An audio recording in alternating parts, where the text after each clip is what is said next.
Love. Some would say it took a backseat when the pandemic forced us apart. As a family-run and proudly Canadian-owned company, Charm Diamond Centers saw the need to bring us together with tales of love and created the Canadian Love Map podcast. Since then, we've shared hundreds of real, uplifting stories that prove love conquers all. So thank you for listening. We couldn't do it without you. And remember, love starts here. What the world needs now is love. More love. Stars literally aligned. He's always been the one. There's someone out there for everyone. I'm Nancy Regan, your host on the Canadian Love Map. We are on a journey to uncover and share love stories of all kinds. He's never forgotten to bring me flowers. We're hoping we're going to give a little good news to this world. Even in these dark times, the life continues to go on. It's all about compassion, devotion, adventure, and of course, love. Everybody needs somebody. Everybody needs love. This is the Canadian Love Map. Well, love is the most important thing. Somebody came up to me last Monday. She said, as I've been getting older, I've noticed my voice changing, and I actually thought that maybe I wouldn't be able to sing in your choir anymore a year ago. And I remember when she took a season off a year ago because her voice was changing, and she said, I can't believe it, but I'm still singing, and I love singing so much, and it's because of you and your choir. This week's love story belongs to the aptly named Coco Love Alcorn, a Canadian singer-songwriter whose music has found its way into hearts around the world. She had been writing and performing for decades when her song The River suddenly floated her music to a global audience when choirs everywhere started singing it. That birthed the idea for the Wonderland Singers, a virtual community created by Coco that might just be the best thing to come out of the pandemic. This is the Canadian Love Map. Hi, Coco. Hi, Nancy. You are officially the first guest on the Canadian Love Map podcast to have love in their legit name. So I think we've got to start there. Oh, sweet. When you started the sentence, I was like, I'm not the first guest on this. You have lots of episodes. You're starting this episode with lying. Nobody else has been called love. Nobody else is so full of love that it's actually bubbling out of their name. So tell me about that name and how it came about. Okay, I'm all about that. My great-grandmother, her name was Love Parker. And as the story goes, that my dad, when he was 6, he was on a walk with her, and he promised that he would name his kid after her, or some sort of 6-year-old version of that. And then he had me, and it became my middle name. And from what I understand, it's a bit of a family name. There's been some other loves like further back up the tree, and my daughter also has the same middle name. Oh, does she? Oh, I didn't Ellie know Love. that. Yeah. Oh, that's beautiful. And how did it impact your life having love in your name, do you think? I mean, I can't compare it to having lived a life without having love in my name. Fair enough. And I'm a singer and a songwriter and a performer for a living. So people often think that it's a stage name. And I say, no, it's real. It's my real name. I feel connected to my name, and my full name is Coco Love Alcorn. And the times when there's been a form where there's a space for first and a space for last, but there's no space for middle, it kind of throws me off because I don't know who Coco Alcorn is. I only know who Coco Love Alcorn is. But if I put Coco and Love in the first name field, it's not like I expect people to walk around saying, hi, Coco Love. I mean, they can, but my first name's Coco. It really is just exactly my middle name. And if I stick Love in the last name field, then it's very confusing when I'm checking in at the hotels. You know, I'm like, look under A, and they find me under L. So anyway, I went off on a tangent, but it truly sits at the center of my name, and I guess at the center of me. So there you go.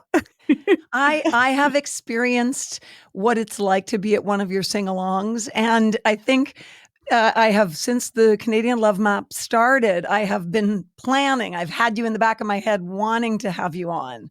And in fact, as you know, I even mentioned you in my book because of the way that you create community virtually and also in person. And I want to talk about that, but I first want to go back to talk about your own journey with music and how you got here from there, from that childhood when you were named Love. When did music start for you? How did it grow? So I don't exactly remember. And I've been told, like, as far as the very start, I've been told that I was singing along with things from a very young age. So I guess it was just baked in and just always sort of there. My father's mother, so my paternal grandmother, she was an opera singer, and she taught voice at St. FX University in the town I was born in. So there was always music around.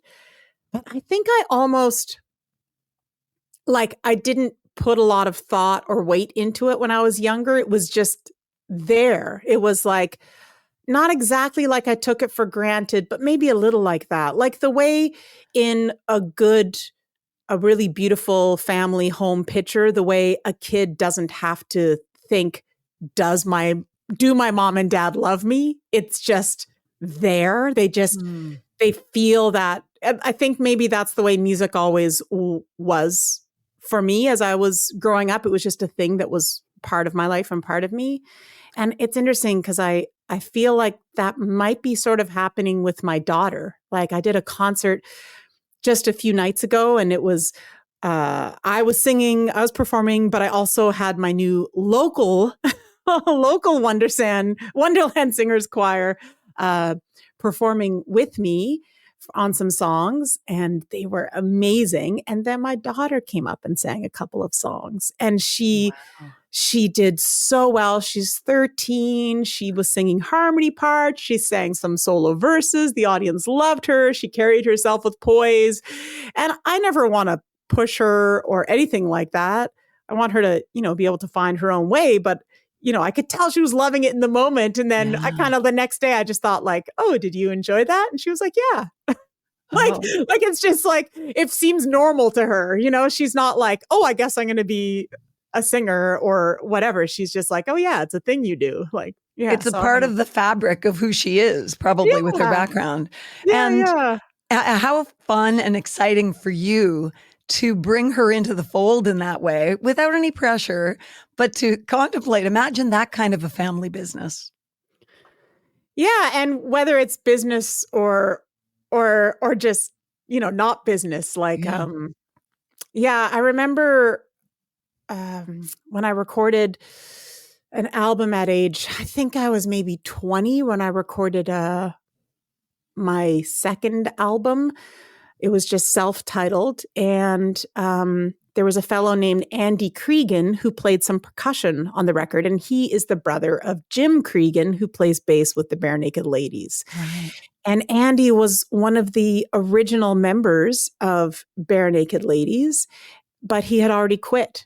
And I asked him at age 20, I said, like, what? Why did you quit the Bare Naked Ladies? Like, that's a sweet gig, And he said that he had realized that he wanted music to not carry the pressure and the weight of, how he made a living. Having to pay the bills And having like expectations around it of, trying to figure out his definition of success and other people's I'm probably putting words in his mouth, but he said he wanted music to be the thing that when he got home at the end of the day, he and his family could share it. They could dance, they could sing and play and dance around in the living room, and music could be that place to come and find that solace and that rest and that lift together after the hard work of the day. And I just loved that image and that thought. And I think I don't always succeed at this, but I think I've tried to somehow like cheat the system and have a career in music and make my living from music, but somehow have a bit of that mentality and not put, a large expectation on music of like, I must reach this success level or I must, achieve this or anything. But that way you keep it connected to your joy, right? Yeah. Yeah. I mean, I'm trying, and it's always every day, every week, every month, every year is different. I'm the last 3.5 years, I've made a real shift of pulling back from touring and focusing on my solo artist pursuits. And I've put a lot more of myself into leading Zoom choir sessions. And I sing with singers from all over the world, and it's amazing. And now, as I mentioned, I've started up a local choir, and it's a very interesting thing to feel that identity shift. People run into me and they say, "Oh, when's your next big show? Where are you traveling to next, Coco?" And I almost feel like embarrassed to say, I'm just leading people in song and feeling really enriched by them having light bulb moments and us singing together. I love that, Coco. But I do have something to say about the last 3.5 years, because it occurs to me, you've got a lot of magic swirling around you. And there's part of me that has been suspicious at times that you caused the pandemic. Because we did a podcast interview for a different podcast back in the fall of 2019. And you said to me at the time, in a really compelling way, it really made an impact on me. You said, I love what I do. I love the traveling. But as my daughter is getting older, I'm really seeing her become this amazing human being, and I want to be there. And I wish there was some way I could stay home. And I've thought about this and laughed about this so many times. Well, laughed and sometimes not laughed. Yeah. But I wish I could stay home and do music from home without having to do the traveling component anymore. And you were saying that in a wistful way. And I thought about that so many times through the pandemic, once we were all staying at home and locked down, and, different people were handling it in so many different ways. And of course, there was much stress attached to it for a lot, but there were a lot of people, I think, who found this opportunity to be still that they hadn't given themselves in a long, long time. Yeah. And that was an antidote to some of the anxiety and stress. And then they went a step further and found community and connection in projects like yours. So if you would tell me how that came about, and I'm really not blaming you for the pandemic, but I am really admiring of what you did in terms of making a silk purse out of a sow's ear. Okay, a silk's purse out of a sow's ear. That's another way of putting it. I definitely heard a lot of people say, including me, that they were finding silver linings. Yeah. Yeah. So I think it's interesting that we had that conversation in 2019 and you remember it, because there was definitely like a couple of years where I had this building feeling of wanting to be home more and feeling this tug of war within myself of my identity of, it felt valuable, or I don't know if that's the right word, but it felt good to be going places, and I would travel and be collaborating with choirs and leading singing workshops and doing concerts and connecting with people in different places. There's something really rewarding about that, because you get that feeling that people are people everywhere, and it makes the world feel closer and smaller, and makes and helps that feeling of connection. And I would go visit these places and feel all these, I would get welcomed in to these strong feelings of community, and they would embrace me as a member of their community for the evening at a concert or at a singing workshop.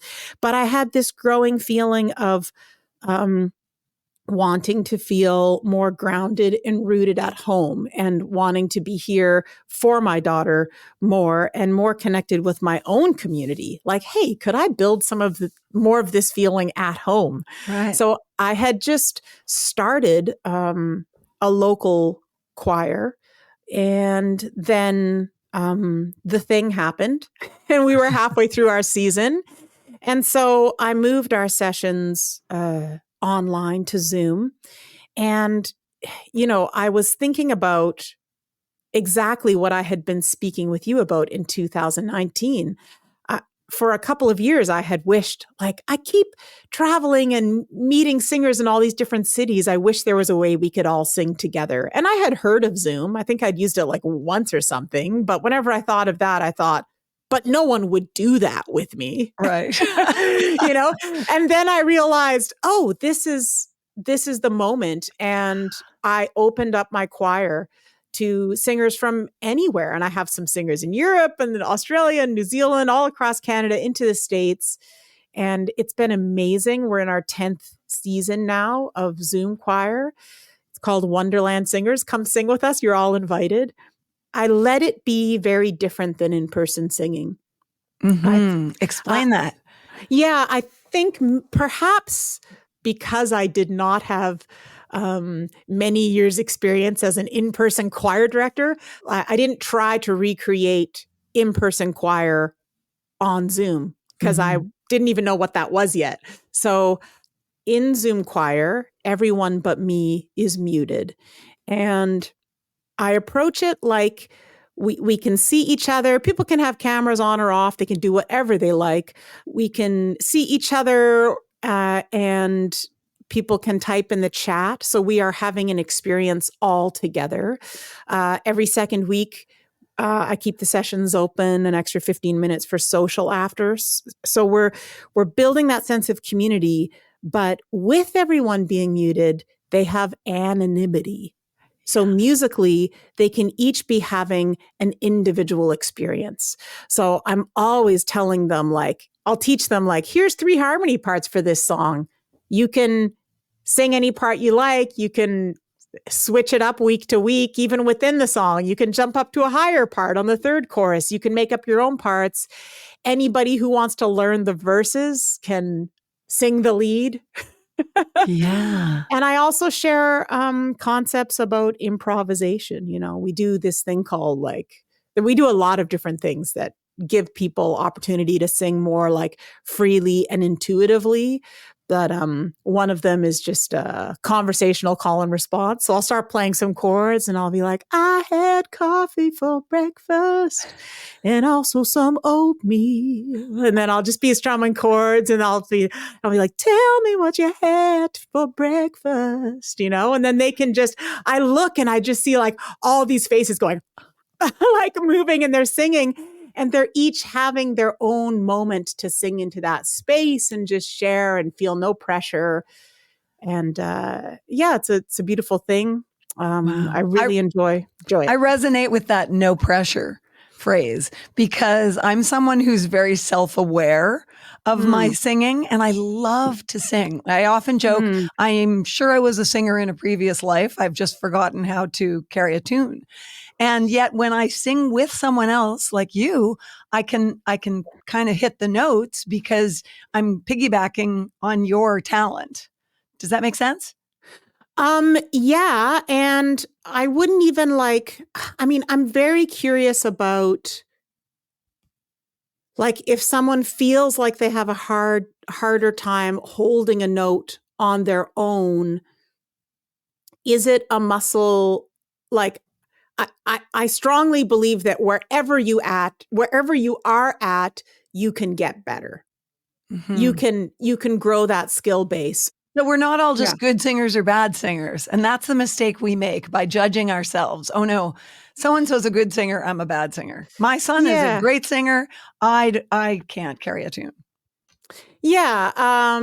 And I think that's a skill set that could absolutely grow for you if it was an area that you put focus on and became important to you. And also, even if you don't want to work quote unquote, work on it, but you enjoy it, you should absolutely do it and raise your voice. And it's a beautiful, beautiful thing.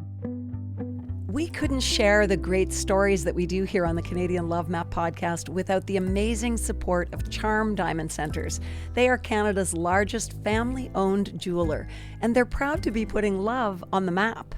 The folks at Charm Diamond Centers are thrilled to be a part of your love story. So visit charmdiamondcenters.com or one of your local stores. Love starts here. Do you think it is attached to people's imposter syndrome and the I'm not good enough that is so often sort of lingering in the dark bottom of ourselves? And it's there for everyone. I did an event in Toronto about a month ago, and we were, there was maybe like 12 singer-songwriter performers plus an amazing backing band that put on 2 nights of a Gordon Lightfoot tribute. And Beautiful. It was just such an amazing event. And I got to see lots of musical friends that I've known for years and some of whom I had not seen for years. And we were talking backstage about imposter syndrome. And here's, Kevin Fox, who has literally toured playing in Celine Dion's band, kind of going, yeah, I have imposter syndrome. I don't feel like I'm good enough and we all struggle with that. And, it is so rewarding leading people in song in Zoom choir and in my in-person choir. And I learn something every single session. I see people have light bulb moments every single session. It's such a beautiful thing.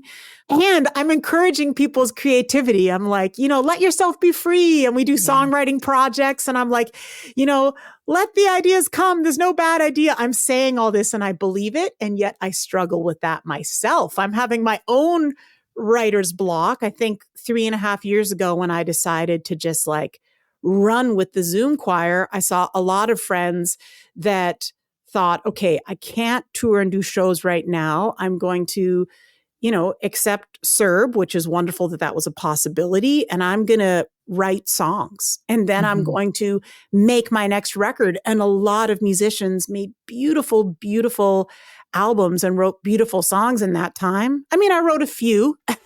And technically I would have had time to do it all, but I didn't. I focused on the choir and the song leading. And now I'm kind of realizing okay, wait, now I've got these songs bubbling up and I've got my own imposter syndrome. Yeah. and I gotta literally 3 times a week, I'm telling people you can do it. And I'm like, right. So I should do it.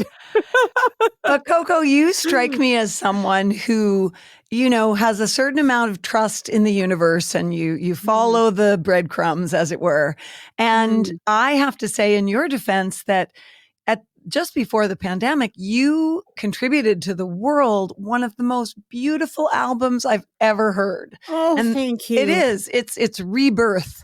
And I wonder if you would tell our listeners a little bit about it, because I am telling you, very few pieces of music or collections of music have ever had the kind of impact on me and my heart that album did.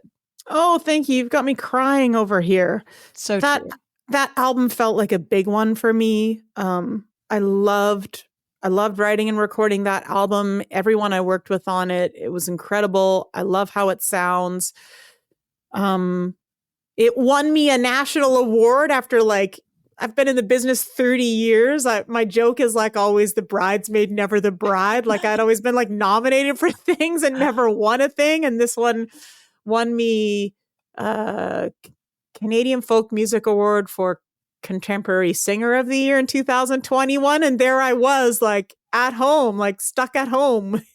The album felt like an important share and it's there. And I sing the songs of that album with my Zoom choirs and I've barely been able to tour it. But we did do 2 of the songs at my concert with the choir just last Thursday night. We sang Rebirth. Out of the hard times in life comes rebirth. Out of the hard times in life we grow. And we also sang. Which, by the way, I'm going to interrupt you. Yeah. I listened to that during the lockdown. It was my anthem for the lockdown, and it was like you had been prescient. And if people listen to it, I'm sure they'll go, oh my gosh, text me or email me and say, yes, Nancy, you were so right. That was like wild. Yeah. And I know that you dug very deep. In fact, I feel like there's a parallel to be drawn between the book that I put out necessitated a deep sense of vulnerability for me and a lot of truth telling. And that's what I saw in that album for you. Does that resonate with you? Yeah, I think you're right. There's a fair amount of vulnerable songs on that album. And some of them are so vulnerable that I don't even sing them in shows. That's what I remembered. You saying I can't even sing them in public yet. Yeah. And I'm still struggling with that. But, I haven't had a ton of they told us to stay home for a few years, so I didn't even get to test it. But what's the most vulnerable? It might be you are the keeper of your spirit. Can you sing a little bit of it? You are the keeper of your spirit and the keeper of your light. You are the keeper of your head and heart. So keep yourself inside. It's one of those pull the oxygen mask down and put it on yourself so you can still be there for other people messages. And every time I sing it, I feel guilty. I feel like the audience is hearing me give this advice and thinking I'm saying don't put oxygen masks on other people. I feel like it sounds selfish, but I know self-care is so important. Yeah, we got to take that conversation offline. I have to convince you otherwise, because I would argue being self-centered was a phrase that was a derogatory thing when we were in junior high. Right. Yeah. I think to center yourself helps everyone in your sphere. Self-centered, center yourself. Right. Hello, Let's all Nancy. be self-centered. Let's all be full of ourselves instead of empty of ourselves. Let's be our fullest selves. Yeah, right on. Full of sister. ourselves, our fullest selves. And that's so good. I believe that when you give the world this gift of the opportunity to sing together in community, feel that connection, and to just sing without worrying about how you sound, in a contribution way rather than a showing off way. It's not performance, really. It's for you. It's for each of us that we get to do it. It's not worrying about how we sound along with everyone else or how they're, critiquing us. I just think it is such a gift of love.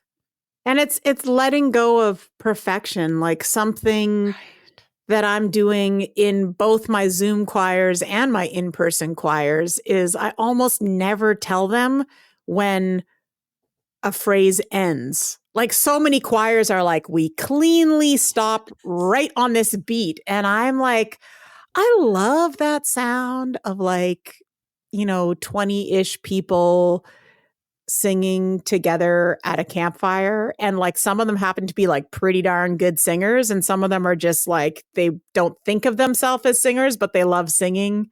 And Uncle Joe's just kind of hanging out, listening along or whatever, and mumbling and humming a bit, and it just sounds beautiful. And then when you give people that permission to not worry and not think about, is this right or wrong or perfection or trying to remember where am I supposed to do what? And you let them just sing intuitively and feel in the moment, you end up getting this sound of a bunch of people ending their notes kind of naturally pretty close to each other. Isn't that great? And it really is, when you say it's in the moment, it's in that sense of pure presence that play happens. Play without a sense of competition. I'm not talking about playing tennis against someone or playing basketball. I'm talking about pure play as we did as kids. That's in a way what you're giving them. Yeah. And that's that's also something we do in these choirs. Like in my in-person choir, we sang 4 songs that we had rehearsed a decent amount, but I had not settled on the final arrangements till like a week before the show because I wanted them to I wanted us to find the flow together anyway.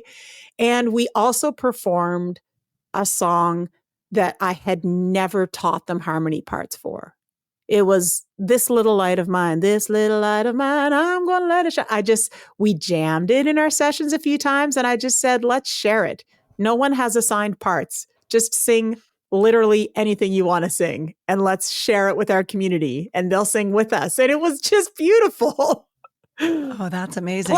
It was play. It was permission to play. Can you record the whole group at the same time? People did record parts of the concert. I'll probably be posting some of it. Coco, you had a song, Tiny Lights, that I used, with your permission, as my theme song for my old podcast, The Soul Booth, which is still, available online.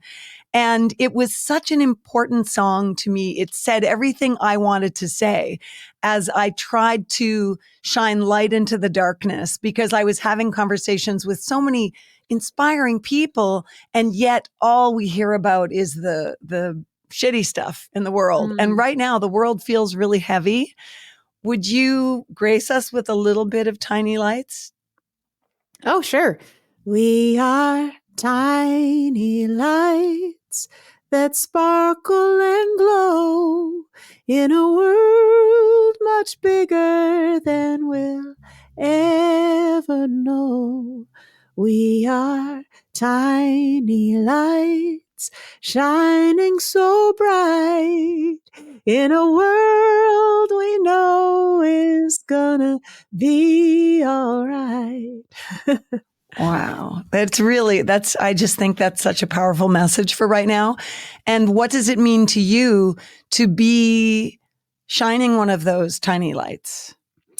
There's a duality happening in my life right now, which we've been touching upon in this conversation a few times, and which is I'm feeling so grateful for, lifted by, inspired by finding this new path of, people use the words being a song leader, being a community builder, exploring this new path of singing with people, more so than for people. But I also, like every time I'm singing with people, I'm seeing them have these moments where they let their light come out and they go, oh, there it is. And I'm absolutely, shining my light right back at them. And we're making this beautiful light together. But I know that I also have been having imposter syndrome and sitting down, taking time for myself, by myself, to make music of myself. I've been feeling a little stuck there. So I'm feeling this growing, I don't want to say urgency, this growing energy ball of wanting to share my little tiny light in that vulnerable way again. If you were part of a pair, I talk to all sorts of people with all sorts of love stories, whether romantic or intergenerational or friendships. And if there was someone else here, I would say, what do you love most about Coco? But instead, I'm going to ask you, what is the feedback or pieces of feedback that you're getting from people either virtually or in your in-person choir that really hit you right in the heart? Oh, gosh. I don't even know where to start. There's been so many beautiful things, but people are finding a sense of community in all of my choirs, and it's so amazing. People are finding a place where they can sing with openness and permission and support. People are growing their skill base. People say to me, I'm better at singing harmony than I used to be. Sometimes I find my own harmony parts now. People are finding their voice. Somebody came up to me. She's been singing with me on and off for 5 years since the very beginning. She's a local singer and she also sang with me on Zoom. And she just said this to me last Monday. She said, as I've been getting older, I've noticed my voice changing. And I actually thought that maybe I wouldn't be able to sing in your choir anymore a year ago. And I remember when she took a season off a year ago because her voice was changing and her range was smaller. And then she just missed the choir and missed singing and came back. And she said to me last Monday, she said, I can't believe it, but I'm still singing and I love singing so much. And it's because of you and your choir. And I can't believe I'm going to be singing with you in a concert in front of our shared community this Thursday. And I never knew I would still have this. And it's so meaningful in my life. And I'm just like, there I am, like crying. And I'm crying now. I've done a sing along with you in a big group of people. And I said to my friend, it was the first time I had attended, and you made it so fun. And it was, the energy in the place was so incredible. I said to my friend, this is like liquid love. And you are like liquid love. I love, like you said it earlier, you said the word play. And I love music to feel like an open space where anything is possible and we're all invited. Yeah. And the choir came up on stage with me Thursday night and we sang our first song, which is a song of mine called The River. Oh, I love that. That was the first one I really, really resonated with. It's been an amazing song in my life. It's a song that I would guess at least 1,000 choirs worldwide have sung by this time. Yeah. Google it, everybody. Google The River by Coco Love Alcorn. Trust me. I'm guessing every other choir that's ever sung it has had a plan of how they were going to end the song when they sang it. And we did not. We got to the end and we came to this final chord. I directed people to hit our last big notes. And then I started just going, oh, I'm going to let it. I don't remember what I was singing, but I was just like, oh, go down to the water. And then I just pointed at them. And about like 30% of them went, whoa, down to the water. Like, cause I totally caught them off guard. And then I did it again. And then they all came in and we were doing this call and response thing. And then I started clapping my hands on 2 and 4 and everyone started clapping their hands. And then like, I brought it down and then I like sang a thing and I went like this and they all like came in kind of humming a chord. And then I looked back at them at the end of the song and they were like, and I turned to the audience, I said, we just improvised that whole ending. This is my dream choir. I've always wanted to have a choir that could just be in the moment with me. And these are the brave souls that just did this. And the whole audience was just like freaking out. And it was amazing. And at the end of the night, I think they sang 6 songs with me in the concert. At the end of the night, they were all coming off the stage and they all gave me a hug. Every single one of them. And they were all like beaming. Lit up. And they were nervous. I couldn't sleep for 2 nights before the concert because of how nervous they were. But then they trusted themselves. They didn't know that they could. But in that moment, they trusted themselves. And there was one or two like little moments in the concert where like I didn't give a cue well enough and like someone came in singing when everyone else had stopped or whatever. And I remember this happened on one of the songs. I literally stopped the song and I said to the audience, that was my fault. I slipped into performer mode and forgot that I was also a choir director. So that wasn't their fault. That was my fault. And I turned around to the choir and said, sorry, guys. And I said, from the second verse, let's go. And I love that. It. You give them license to be imperfect by showing that you're imperfect. You take the air out of the balloon, the perfection balloon. And that's how I want a concert to feel. I want everyone to feel like, sometimes when you're taking chances and being real in the moment, you hit a bit of turbulence. But if we all just like take a breath, like we can land the plane safely every time. We're okay. We're okay. Well, we're going to land this plane. I want to ask you this in the spirit of improv. I've got to have a name for this episode. How do you? I mean, there's open to love. Oh, nice. And I want you to make me a little song. I'm very demanding. Oh, make a little song? Okay. Yeah. So it's our theme song for this episode. What do you say? Oh, goodness. Okay, here we go. Canadian love map, open to love, virtual love. Okay, here we go.